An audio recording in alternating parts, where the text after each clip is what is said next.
안녕하세요. 요즘 주식을 투자할 맛이 나나요? 솔직히 말해서 요즘 같은 때 주식을 매수하기가 꺼려지는 게 사실이죠. 대내외적으로 뒤숭숭하니까요. 아닌가요? 하지만 이럴 때야 말로 주식 투자를 해야 한다고 봅니다. 주식이 싸기 때문입니다. 주식시장의 호재는 주식이 싸다는 겁니다. 근데 이상하게 주식이 쌀 땐 거들떠도 안 본다는 거죠. 인간의 심리가 그렇습니다. 비싸면 주목을 받고 더 비싼 값에라도 서로 사고 싶어서 안달을 합니다. 2021년처럼요. 하지만 똥값에 쌀 땐 관심을 안 갖죠. 한번 잘 생각해 보세요. 도대체 지금 같은 시기에 주식을 매수하는 놈들은 누구인지 말입니다. 세력들이 아닐까요? 보통 일반인들은 이런 시기에 주식 투자를 하지 않기 때문입니다. 무섭고 두렵거든요. 돈이 될 것 같지도 않고요. 그래서 2021년처럼 안전한 거 확인하고 돈이 될 것 같을 때 들어오죠. 하지만 그땐 먹을 것도 별로 없을 뿐만 아니라 고점에 물리거나 털릴 확률만 높다는 겁니다. 적어도 다음 정권이 시작될 쯤에는 기대 심리로 인해 상승 추세로 전환될 수 있다고 봅니다. 지금부터라도 추격 매수는 자제하고 조정할 때마다 여윳돈으로만 꾸준하게 바닥에서 이삭을 줍듯이 모아 가야 한다고 생각을 합니다. 주식시장의 조정이 긴 만큼 강세장이 시작되면 나중에 먹을 것도 많지 않을까 하는데요. 매도세가 잦아들면 그동안 응축되어 있던 에너지가 반작용하면서 추세를 전환시키고 엄청난 시세를 만들어낼 가능성이 크기 때문입니다. 오랫동안 에너지가 응축되어 있던 휴화산이 폭발하는 것과 같은 이치죠. 이미 세력들이 헤쳐먹은 주식들보다는 바닥을 다지고 이제 상승을 준비하고 있는 것들을 찾아야 합니다. 익숙하지 않은 주식들로 말이죠. 2021년에 헤쳐먹은 익숙한 주식들은 있는 것이 좋습니다. 조정 후 반등은 나오겠지만 이미 큰 시세를 냈기 때문에 먹을 게 별로 없기 때문입니다. 새 술은 새 부대에 담아야 합니다. 세력들이 아직 안 해먹은 새로운 주식들을 찾아보세요. 그게 산삼이 될 가능성이 큽니다. 산삼은 모두가 다니는 길엔 없죠. 인적이 드문 곳에 숨겨져 있기 때문입니다. 앞으로 어떤 산업 트렌드가 각광을 받을지 생각해보면 됩니다. 그리고 그 혁신을 이뤄낼 수 있는 기업의 주식을 매수하는 거죠. 남들보다 먼저요. 전 앞으로 양자 관련 산업이 뜰 거라고 보는데요. 앞으로 4차 산업혁명 시대에 두루 쓰일 가능성이 크기 때문입니다. 그렇다고 몰빵이나 올인을 하지는 마세요. 미래를 확신한다는 건 여전히 어려운 일이니까요. 여윳돈으로만 분산 투자를 하는 게 좋다고 생각을 합니다. 여윳돈이 없으면 지금과 같은 때 절대 주식 투자는 하지 마세요. 여기서 여윳돈이란 없어도 그만인 돈을 말하는 겁니다. 때문에 거리낄 게 없는 거죠. 여윳돈이 없는 분들은 만들면 됩니다. 제가 여러 번 가르쳐 드렸는데요. 술가, 담배가, 커피가, 옷가, 간식비, 여행비, 데이트 비용 등 일상생활에서 아낄 수 있는 돈으로 주식 투자를 하세요. 티끌 모아 태산이라고 수년간 꾸준히 하다가 보면 결실을 볼 날이 올 겁니다. 설사 그렇지 않더라도 손해를 볼 건 없다고 봅니다. 어차피 진작에 쓰고 없어졌을 돈이니까요. 아닌가요? 되면 좋고 안 돼도 그만이라는 생각으로 똥값에 쌀 때 이삭을 줍듯이 모아가세요. 그래야 조정을 하든 말든 마음이 편하고 심리적으로도 안정이 됩니다. 때문에 장기 투자가 수월해지는 겁니다. 안 그러면 버티기가 쉽지 않습니다. 조금만 조정을 해도 깨갱이거든요. 특히 비투하는 분들 말입니다. 주식을 장기 투자한다는 건 땅을 투자하는 것처럼 생각하셔야 합니다. 땅은 보통 기본적으로 10년을 투자해야 한다고 하는데요. 따라서 절대 조급하게 접근해서는 안 됩니다. 그런 분들은 그냥 주식 투자를 하지 않는 게 좋습니다. 왜냐고요? 얼마 못 가서 단타로 털릴 테니까요. 제가 예전에 에코프로가 5,000원인가 할 때 단타를 몇 번 했었는데요. 나중에 그게 150만원까지 오른 걸 보고 정말 놀랐었습니다. 그냥 가지고만 있었어도 떼부자가 될 수 있었으니까요. 제가 단타 10년 만에 다 털리고 쾌털이 됐다고 여러 번 말했었는데요. 단타라는 게 주식을 장기 투자하는 것보다 유리한 것 같지만 절대 그렇지 않다고 말하고 싶습니다. 시간이 지날수록 가랑비에 옷 젖듯이 계좌의 잔고가 서서히 줄어들게 되어 있기 때문입니다. 아마 대부분은 1년을 버티기도 쉽지 않을 겁니다. 또한 단타는 하루하루 정신과 육체적 피로도도 큽니다. 결정적으로 단타로는 큰 돈을 벌기 어렵다는 거죠. 조금 따는 것 같다가도 계속하다가 보면 대부분은 털리는 게 현실입니다. 때문에 제가 주식을 장기 투자하라고 말하는 겁니다. 특히 직장인이라면 더욱 말입니다. 근데 인간이라는 게 자기 꼴리는 대로 하는 동물이라는 거죠. 제가 말린다고 되겠습니까? 개소리로 들릴 겁니다. 그러니까 꼴리는 대로 하세요. 직접 경험하고 깨닫는 게 최고가 아닌가 합니다. 저도 그랬었으니까요. 솔직히 제 유튜브 채널은 재밌거나 짜릿한 게 없습니다. 그리고 전 주식 전문가도 아닙니다. 그냥 주식 단타 10년 만에 다 털린 고졸 학력의 백수일 뿐입니다. 따라서 저에 대한 환상은 갖지 마세요.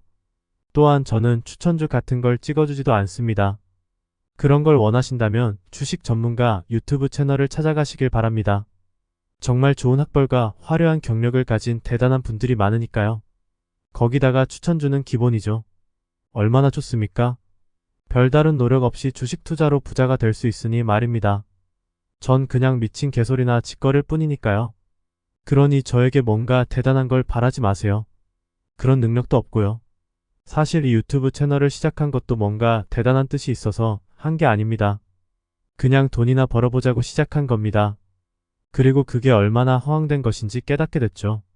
5년 동안 이런 한 푼 못 벌어봤으니까요. 이왕 이렇게 된 거 미친 개소리나 실컷 하려고요. 솔직히 알랑방귀를 뀌는 건 제 적성이 아니거든요. 지금 내수는 엉망이고 고물가와 고금리 그리고 고환율에 다들 난리인 것 같습니다. 하지만 무풍지대가 있죠. 바로 은행들입니다. 지금 사상 최고의 수익을 올리고 있다고 하는데요. 거기다가 주가도 1년 만에 2배 가까이 폭등하면서 신고가를 경신하고 있다고 합니다. 사실 은행주는 안전한 배당주의 성격이 강했기 때문에 주가는 박스권에 머무는 경우가 많았죠. 그래서 외인이 적게는 60%에서 많으면 7, 80%의 지분을 가지고 있습니다. 한마디로 외국은행이라고 봐도 무방하지 않을까 합니다. 그리고 그 수익들이 배당을 통해서 해외로 빠져나간다는 거죠. 4차 산업혁명 시대로 인해서 앞으로 은행들의 수익은 더욱 극대화될 거라고 봅니다. 왜냐하면 은행 지점들이 점점 통폐합되면서 직원 수는 줄어들고 그 빈자리는 AI로 대체되기 때문입니다. 최근에도 은행 전화 상담 업무를 AI로 교체한다는 이유로 인력을 줄이면서 말이 많았는데요. 앞으로는 그 추세가 더욱 가속화될 거라는 겁니다. 코로나 팬데믹 이후 비대면 은행 업무가 확산되는 것을 보면 알 수 있죠. 앞으로 10년 후가 되면 은행에서 직원을 보기 힘들지도 모르겠습니다. 프라이빗 뱅킹을 하는 부자들이나 직원의 응대를 받게 되는 거죠. 나머지는 그냥 AI가 상대하고요. 아마 은행들의 가장 큰 지출을 차지하는 인건비가 기하급수적으로 줄어들게 될 겁니다. 따라서 앞으로 은행들의 수익은 점점 극대화될 수밖에 없다고 봅니다. 그렇게 되면 앞으로 배당률은 더욱 올라갈 가능성이 크다고 봅니다. 이게 외인이 국내 시중 은행들의 빨대를 꽂고 있는 이유가 아닐까 합니다. 지금 은행주들은 거품이 꼈다고 보는데요. 나중에 몇 년 조정을 거친 뒤 바닥을 다질 때 한번 관심을 가져보는 것도 좋지 않나 싶습니다. 단 주가의 상승보다는 안전하게 은행 금리보다 높은 배당을 받고 싶은 분들만요. 이게 다 많은 사람들이 은행에서 돈을 빌린 덕분이 아닐까 합니다. 남의 돈 무서운지 모르는 거죠. 까짓 거 어떻게 되겠지라며 빚을 지는 겁니다. 그리고 은행들의 충실한 노예가 되는 거죠. 지금 다들 어렵다고 하는데요. 이유는 간단합니다. 상당수가 빚쟁이거든요. 요즘은 이 30대 빚쟁이들도 많다고 하더라고요. 가계부채와 자영업 부채가 최고치를 경신하고 있습니다. 빚은 줄지 않고 더 늘어나는 경향이 많기 때문입니다. 이 정도면 학교에서 빚을 지지 않게 가르쳐야 할 정도가 아닌가 합니다. 실생활에서는 아무짝에도 쓸모없는 미적분이나 함수 같은 것만 가르치지 말고 말입니다. 대부분의 일반인이 도대체 실생활에서 미적분이나 함수를 써먹을 확률이 도대체 얼마나 있나요? 저는 제로라고 봅니다. 하지만 금융 지식은 다르죠. 아닌가요? 그렇다면 왜 학교에서는 정작 배워야 할 지식은 가르쳐주지 않는 걸까요? 최상위 포식자들이 원하지 않기 때문입니다. 세상이 빚쟁이들로 넘쳐나야 부려먹기 딱 좋으니까요. 군말 없이 순순히 말을 잘 듣게 되거든요. 딴 생각도 안 하고요. 왜냐고요? 빚 갚기도 빠듯한데 주인에게 개기거나 딴 마음을 먹을 여유가 있을까요? 최상위 포식자들에게는 일석이조죠. 이자도 챙기고 개처럼 부려먹을 수 있으니 말입니다. 최상위 포식자들에게 이보다 더 좋은 게 또 어딨나요?